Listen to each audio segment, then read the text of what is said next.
In the previous part of the lecture, we saw that the more formal ethical philosophies can be used as the basis of decision making.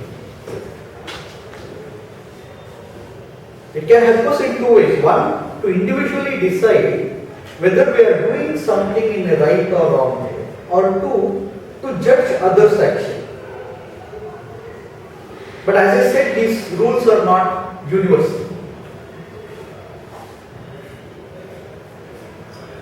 They are limited to certain societies. Though philosophers have tried to make it as universal as possible, they are limited to certain cultures. For example, certain cultures do believe in being altruistic. Certain cultures believe in deontological theories, in duty ethics. There are some other cultures which give more importance to other kind of ethical theories, which we have not discussed. For example, hedoism. Hedoism is a theory which says the ultimate aim of human beings is to remain in a state of pleasure. So if you enjoy pleasure all the time, that's it. That's the ultimate goal of humans. In fact, all these theories have Indian counterparts also. Don't think that these are all Western philosophies. For example, hedoism was what was known in India as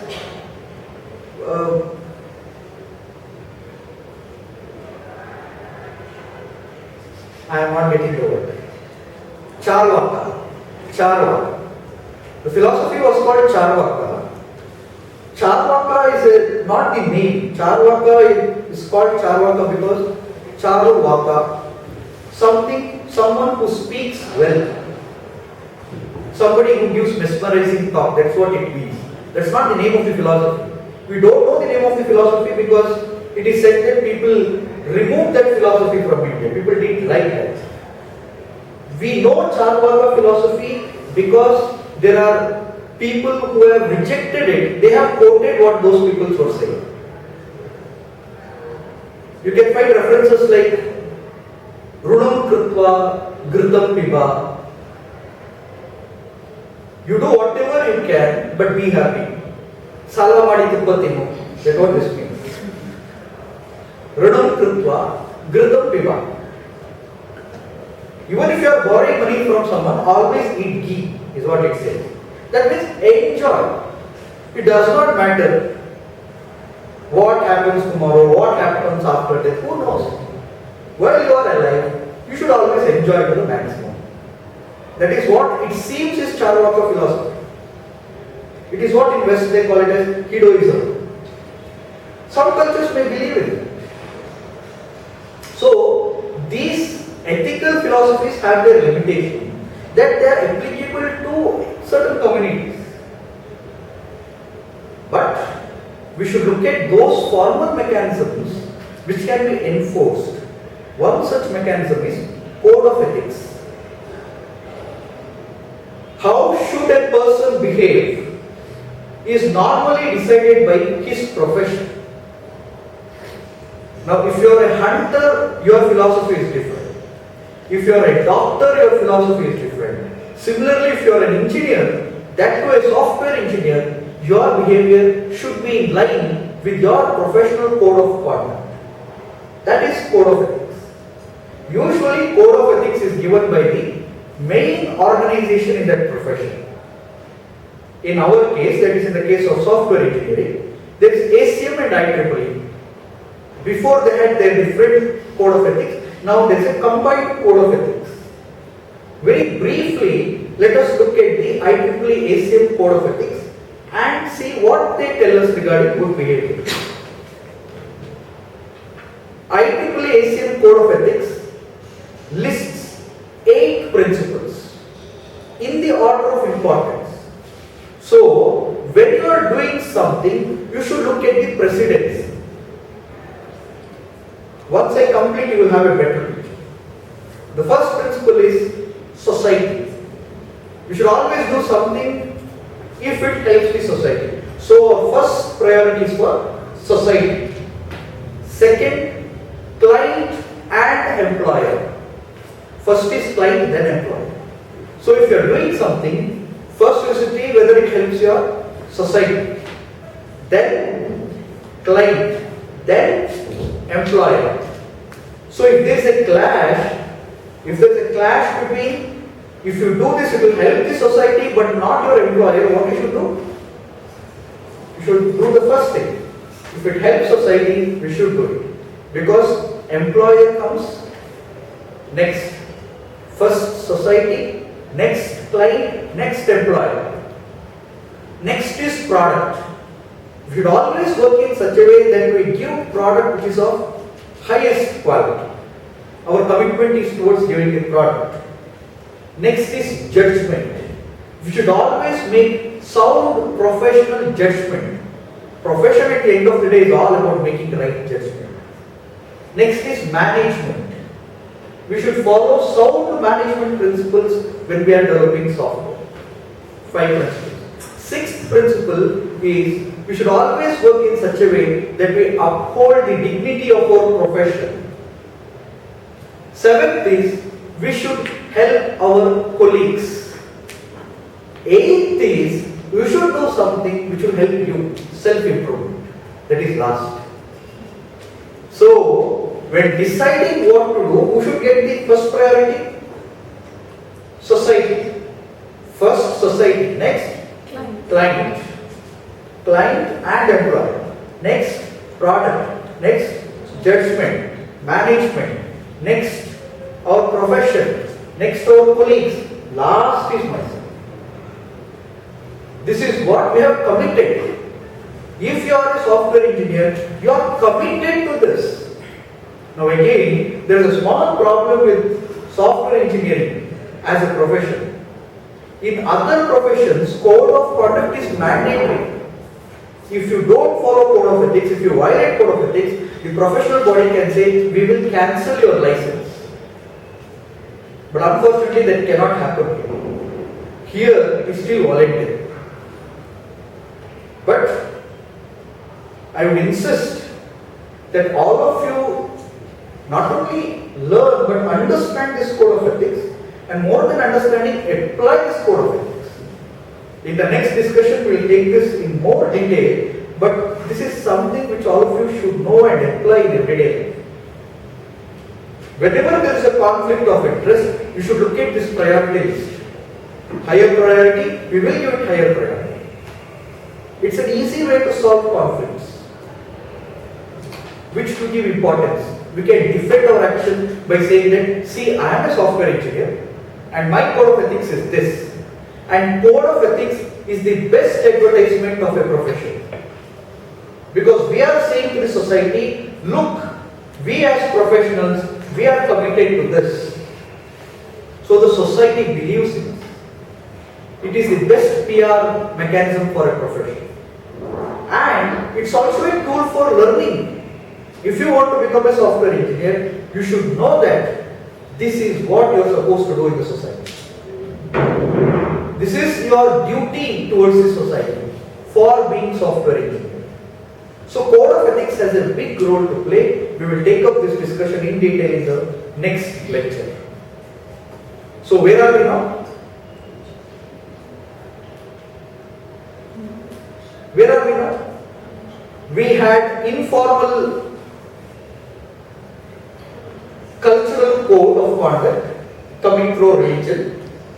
Then there was etiquette.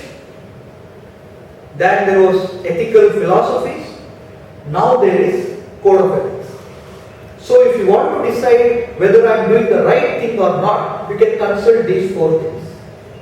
But all the 4 things will pay dim before the main thing, law. Because if the law says something is wrong, it is wrong for sure. If it is illegal, there is no more discussion. Exceptions can be there, but finally law should have the final say.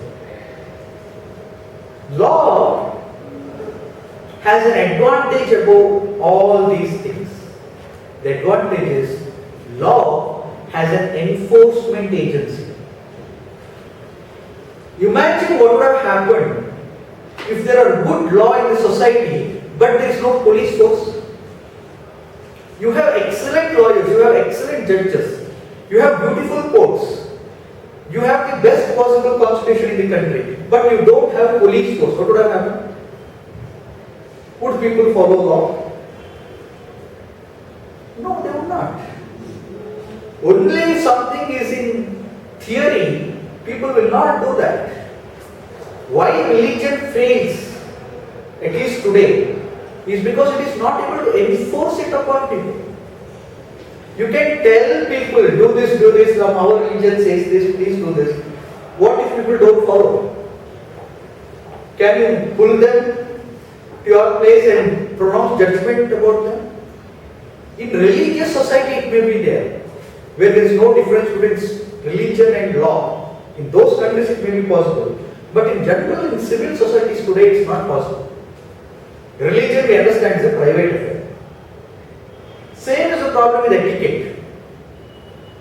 There is some social norm which people should follow. All of us accept. When you are standing in the queue, you are expected to join the queue at the end. It's good manners. You should not join the queue at the middle. It's not good manners. But what if people try to do that? Can you stop them all the time? You can yell at them, shout at them, but what if they don't listen? You will take the suffering. And see how people are behaving these days, no moral, no etiquette. Enforcement is a problem. Even with code of conduct, especially in software engineering, I said that enforcement is a problem. There is beautiful code of ethics. Who should enforce it? It is voluntary. That is where law becomes important. Law becomes important because law today is exercising the power. It has that ability to enforce itself. So if you do something illegal, police will come, take you to court, and then make you stand before. If the judgment is pronounced, they will ensure that that is done. That is why law is powerful. Law is not powerful because there is good laws written. Law is powerful because there is enforcement agency associated. Remember this. Any system which does not have enforcement fails. What if we make 100 rules in the class, in the college? Do not be followed. We say don't copy. Will people follow? No. That is why we should have a squad member going around and checking that enforcement is necessary. Only rules will never succeed. Right? So, law is important, and whatever law says as illegal will be illegal. Law usually treats things, but law has a problem. As I have discussed in my previous lectures, law cannot reward, law can only punish. If you ask the question whether this is good or bad, law can just say the second part. It can say this is bad, it can never say this is good. You are always telling the truth. You go before court and say, I am always speaking the truth, my lord. You will say, good, that's all. It cannot reward you. It cannot say, okay, you are telling the truth, maybe he be given 1 lakh rupees as a reward. Law cannot say that. Law cannot reward, law can always punish. Law can never dictate good behavior. It can detect bad behavior and enforce that these things will not happen. That is why there are only 3 things law can do. 1, it can make you pay back for whatever crime you have committed. Pay back. That is mostly in civil proceedings. It can make you pay back, fine and other things. Second, it can give you a chance to come to the right way. It can put you behind bar as a corrective action and say, let you become good. Corrective action. Third, it can enforce punishment upon you. It can say, he has done the worst possible crime, let us hang him. These are only three ways before. Make the criminals pay back, give them a chance to become good, or three, punish them. And all the three can be debated.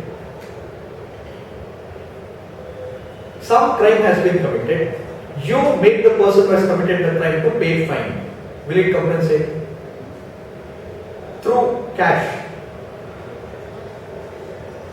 Somebody has committed a crime. You put him behind bar and say, 10 years, let him be behind bars. He will be a good person after coming out. Will you guarantee?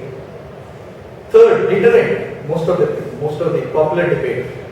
You make someone go through the punishment.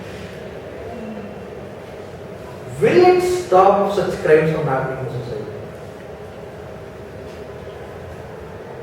Will it deter people? Will it be a strong force? Take all the famous cases. Rarest of rare crimes. People have killed, they have said hang them. Hanged. What next? What next? You have hanged that person. What next? Will people stop killing? You hang someone because he was involved in planting bombs and killing so many people. Did it stop future bombing? Did it stop people from picking up the gun and killing someone? No.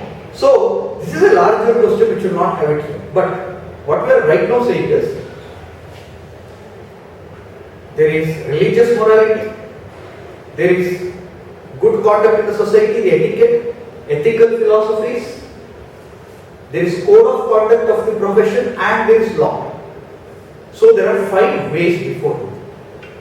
So if you want to say, okay, I have to do this, am I doing the right thing or not? Start with law. If the law says don't do it, don't do it. If the law does not have anything to say about it, contact your professional code of conduct. The professional code of conduct says don't do it, don't do it. Even if that is silent, contact ethical philosophies and see whether you can defend your action. Still, if you are not convinced, look your social norms. Still, if you are not convinced, ask your religion. That is the way you should go. If you want to judge someone also, follow these steps. Start with law, then professional code of conduct, then ethical philosophies, then etiquette, last you go for morality. Okay? This is how we will decide.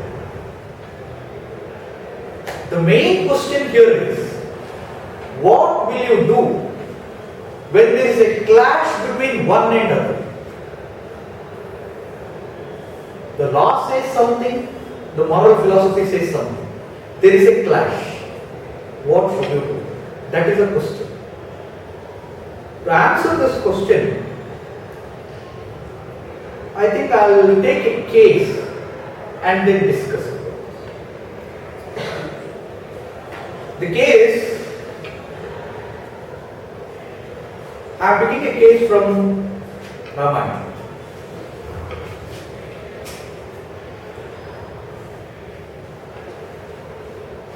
Dasharatha tells Rama, you have to go to exile. Rama says yes. Was there any choice before him? Could he have defended himself using the point of law of that time?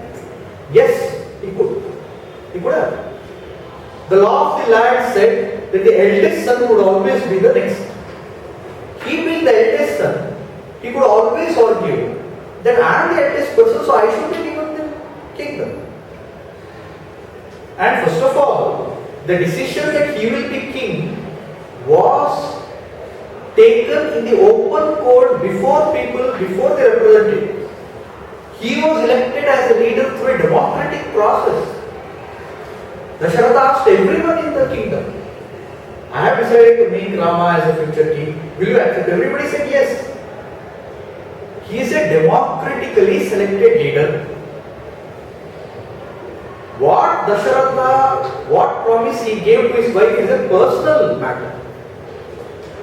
Here is a democratically elected leader can he be denied the throne because there is a private agreement between husband and wife?